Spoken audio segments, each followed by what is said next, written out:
Oi, meninos do quinto ano, tudo bem com vocês? Olha só, nós vamos fazer a correção das atividades aí que a tia tinha deixado anteriormente. Nós vamos lá para a página 70, a seção Amarrando as Pontas. Que amarre as pontas, que você vai poder relembrar o que nós já havíamos estudado. No primeiro texto, pessoal, ele traz um soneto de Raimundo Correia, tá? Vocês tinham que analisar aí para responder as questões. Na questão A da página 70 é somente interpretação de texto, né? Na página 71, ele relembra a acentuação de palavras oxítonas e proparoxítonas. Tá bom? Também vimos lá no capítulo 1, no início do nosso livro. Foi para você dar uma revisada aí.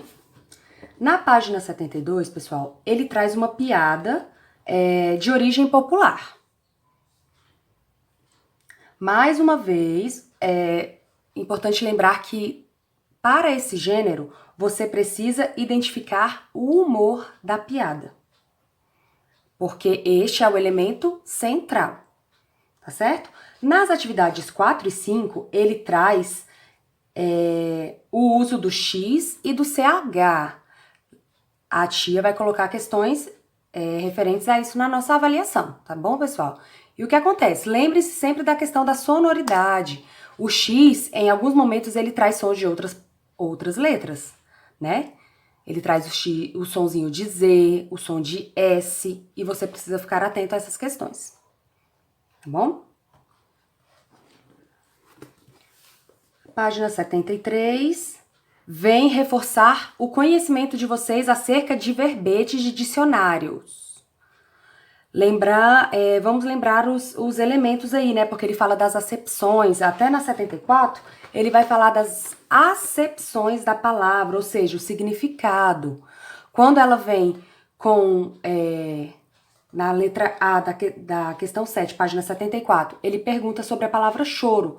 Na primeira, está se referindo ao ato de chorar. Já na segunda, na letra B, ele está se falando do estilo musical, o choro. Então, você vai atentar-se a esses elementos aí do verbete, tá bom? E a 74 finaliza com um desenho para você realizar as acepções, ou seja, os vários significados que pode se dar à palavra choro. Meninos, a tia colocou aí também a correção. A tia colocou a correção do nosso livro de atividades complementares. E ele foi da página 28, onde ele traz a mesma questão sobre verbete, né? Da palavra monstro, e ele pergunta quantas acepções. E aí apresenta-se aí, ó, 9 acepções. E aí, na 38, ele vem falando um pouquinho sobre as gírias.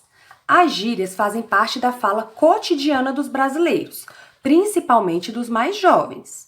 Se você pudesse contribuir com um verbete para um dicionário de gírias, qual palavra você iria inserir?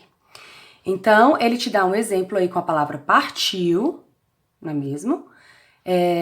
Quer dizer, vamos agora, para transmitir a ideia de animação diante de algo que tem que ser feito.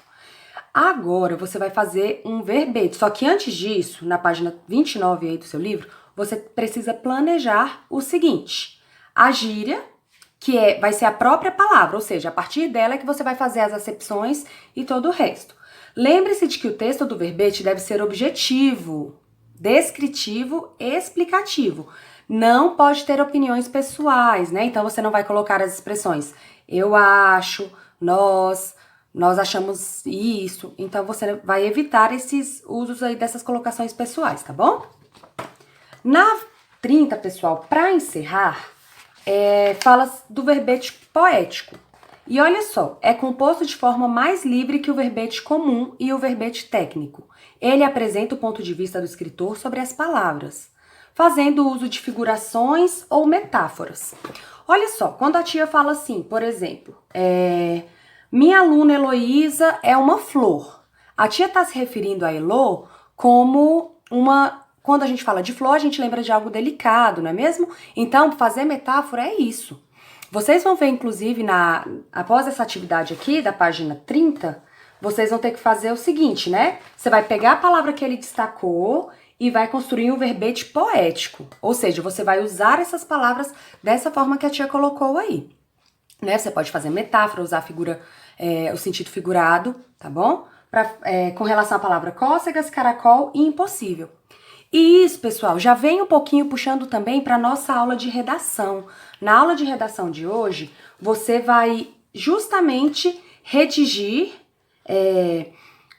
um texto para a tia, aproveitando esse conteúdo que nós vimos em português, sobre o verbete poético.